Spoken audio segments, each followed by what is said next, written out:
یار میں ایک جگہ سے گزر رہا تھا تو میں نے پڑھا ارتگل سروس اسٹیشن. یہ دیکھ کر تو میں ہکا بکا رہ گیا اور میں نے سوچا ابھی تو یہ شروع ہوا تھا. ابھی تو ارتگل نمکو، ارتگل پاپڑ، ارتگل بسکٹ، ارتگل گھی، ارتگل چائے، ارتگل سیمنٹ، ارتگل کارڈ، ارتگل گارڈر اور نہ جانے کیا کیا. صدیوں پہلے اس مرد مجاہد کو پتہ بھی نہیں ہوگا کہ ترکوں سے زیادہ پاکستانی مجھ سے محبت کریں گے. جب کوئی تمہاری خدمت اپنے ٹبر سمیت کرنا چاہتا ہو تو سمجھ جاؤ تمہیں چونا لگنے لگا ہے. ایک لڑکا جس لڑکی کو پسند کرتا تھا اس سے کہنے لگا کہ مجھے کوئی ایسا تحفہ دے دو جو میں اپنے پاس رکھ سکوں. لڑکی نے اپنے جوتے کا تلا اتار کر دے دیا. لڑکا وہ تلا سنار کے پاس لے گیا اور اس سے کہا کہ چاندی کا فریم بنا کر اس میں جڑ دو. سنار نے کہا کہ کل آ کر لے جانا. اگلے روز لڑکا تلا لینے گیا تو سنار نے پوچھا کہ یہ جوتا کس پیر صاحب کا ہے. لڑکا: یہ پیر صاحب کا نہیں بلکہ میری محبوبہ کا ہے. سنار: اٹھ خبیث، کل سے میرا سارا خاندان جوتی چوم چوم کر پاگل ہو گیا ہے. ایک عورت موٹی عورت سے: تمہیں کبھی اپنے موٹاپے کا احساس ہوا ہے؟ موٹی عورت: ہاں، جب دھوبی نے مجھے میرے کپڑے واپس دیتے ہوئے کہا باجی ہم تمبو نہیں دھوتے. جہاز نے غوطہ کھایا تو مسافروں کی چیخیں نکل گئیں. پائلٹ نے زمین کے بالکل قریب سے جہاز کو واپس ہوا میں بلند کیا تو سامنے ایک پہاڑ تھا جسے دیکھ کر سب مسافروں نے کلمے پڑھ لیے. لیکن پائلٹ نے جہاز کو دائیں موڑا، پھر بائیں موڑ کر اور پھر پہاڑ سے صرف 1 انچ کے فاصلے سے بچا کر فضا میں لے گیا. تو مسافروں نے تالیاں بجائیں اور پائلٹ سے پوچھا آپ اتنے ماہر پائلٹ کیسے بنے؟ پائلٹ: میں جہاز اڑانے سے پہلے لاہور میں چنکی چلاتا تھا. جناب آج آئی فون 11 پرو کی شرط لگی اور شرط یہ تھی کہ سب سے زیادہ گپیں چھوڑنی. ایک آدمی نے کہا میں نے 5-7 پہلوانوں کو اکٹھے مات دے دی. دوسرے آدمی نے کہا یہ تو کچھ نہیں، میں نے آج 12 عورتیں بیٹھی دیکھی اکٹھی اور ساری خاموش تھی. پیسہ تو ہاتھ کی میل ہے، اس مہینے ہاتھ بالکل صاف. مینو پونڈ لڑ گیا جی اج، کوئی علاج ہی دس دو. حاجیوں کی ٹرین جا رہی تھی. راستے میں ایک حاجی نے کھڑکی سے سر نکال کر زور سے بولا اسلام. باقی تمام بولے زندہ باد. جب کئی بار اسلام اور زندہ باد کے نعرے لگے تو وہ حاجی تنگ آ کر بولا بھائیوں میرے بیٹے کا نام اسلام ہے اور میں اس کو بلا رہا ہوں، پچھلے سٹاپ پر پانی لینے کے لیے اترا تھا. ایک مولوی ٹرین میں سفر کر رہا تھا. نچلی سیٹ پر ایک عورت بار بار اپنی بیٹی سے کہہ رہی تھی بیٹی یہ حلوہ کھا لو ورنہ میں مولوی صاحب کو دے دوں گی. جب چوتھی مرتبہ عورت نے کہا تو مولوی بولا بہن جی جلدی فیصلہ کر لو، تمہارے چکر میں پہلے 4 اسٹیشن آگے آ گیا. انسانی جسم میں سب سے زیادہ متاثر تو آج کل کان ہے. پہلے چشمے کی ڈنڈیاں، پھر ایئر فونز اور اب ماسک کی ڈنڈیاں کان پر ہیں. جیسے کان نہ ہو گیا کوئی ہینگر ہو گیا. محبت میں تاج محل بنوانا ہی ضروری نہیں، آپ برتن دھو کر بھی خاتون کا دل جیت سکتے ہیں. میری میڈیا سے زیادہ وابستگی تو نہیں ہے، مگر نیوز پیپر میں سب سے اچھے 2 اخبار نوائے وقت اور جنگ ہیں. نوائے وقت میں پراٹھے دیر تک گرم رہتے ہیں جبکہ جنگ پکوڑوں سے تیل چوسنے میں اپنا کردار ادا کرتا ہے. ایک لیڈی ڈاکٹر نے نیا کلینک کھولا. تھوڑی دیر بعد ایک آدمی آیا.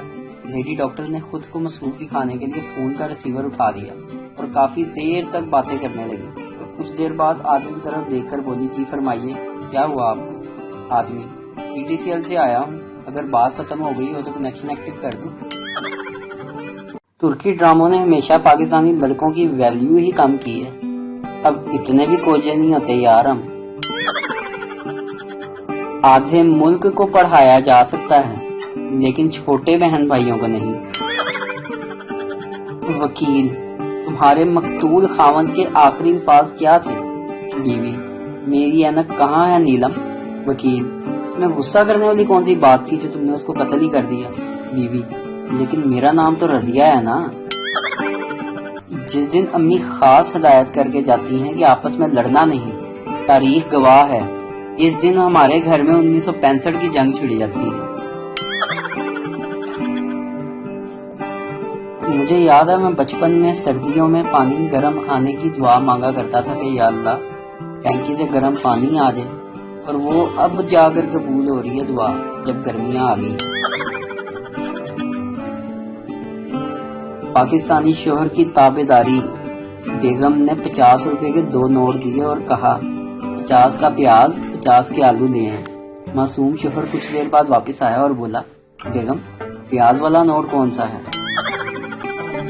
جس گاڑی میں بیٹھ کر پاکستانیوں کی اکڑ ختم ہی نہیں ہوتی، اس گاڑی میں لوگ سعودی عرب میں سبزیاں بیچتے ہیں۔ یہ اس دن کا واقعہ ہے جب ابا جی نے مجھے بہت مارا کوٹا تھا۔ ہوا کچھ یوں تھا کہ ابا جی نے مجھے بجلی کا بل جمع کروانے بھیجا اور میں نے ان پیسوں کا لاٹری ٹکٹ خرید لیا۔ گاڑی نام میں رکھی گئی تھی۔ جب گھر پہنچ کے ابا جی کو صورتحال بتائی بہت مار پڑی، لیکن اگلے دن جب صبح سب سو کر اٹھے تو دروازے پر کھڑی گاڑی دیکھ کر سب چیخیں نکل گئیں۔ سب سے زیادہ میری چیخیں بلند تھیں کیونکہ گاڑی واپڈا والوں کی تھی جو میٹر کاٹنے آئے تھے۔ ابا جی نے دوبارہ مجھے کٹا۔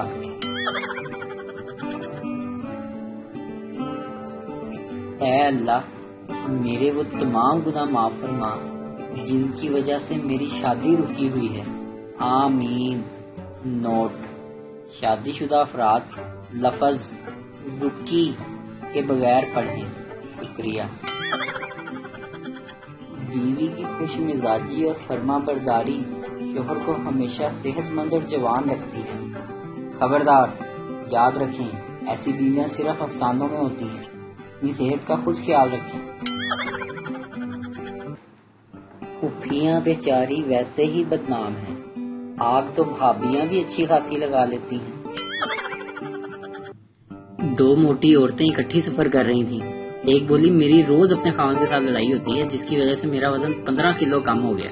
دوسری عورت پھر تم اپنے خاوند سے جان کیوں نہیں چھڑا لیتی؟ پہلی ابھی نہیں، ابھی مزید 15 کلو وزن کم کرنا چاہتی ہوں۔ شادی کے 14 سال پورے ہونے پر شوہر گہری سوچ میں گم تھا۔ بیوی کیا سوچ رہے ہو؟ شوہر یاد ہے تمہارے ابو نے ہمیں باغ میں پکڑ لیا تھا اور کہا تھا یا تو میری بیٹی سے شادی کر لو یا 14 سال کے لیے جیل چلے جاؤ۔ بیوی مسکراتے ہوئے ہاں یاد ہے۔ شوہر اگر میں صحیح فیصلہ لے لیتا تو آج میں آزاد ہو جاتا۔ امیر کی اولاد پاپا آج گرمی بہت ہے، پاپا آج ہی اے سی لگوائیں گے۔ غریب کی اولاد ابا آج کتنی گرمی ہے، ابا چل باہر نکل تیری ٹینڈ کراواں۔ پاکستانی خواتین کے گوڈے بہت جلدی جواب دے جاتے ہیں، مگر زبان جواب دے دے کر بھی نہیں تھکتی۔ شوہر آج پکوڑے ٹھیک نہیں بنے۔ بیوی چپ چاپ کھا لیں، ان کو 512 لوگوں نے لائک کیا ہے اور 600 لوگوں نے ٹیسٹی لکھا ہے، آپ کے نخرے ختم نہیں ہوتے۔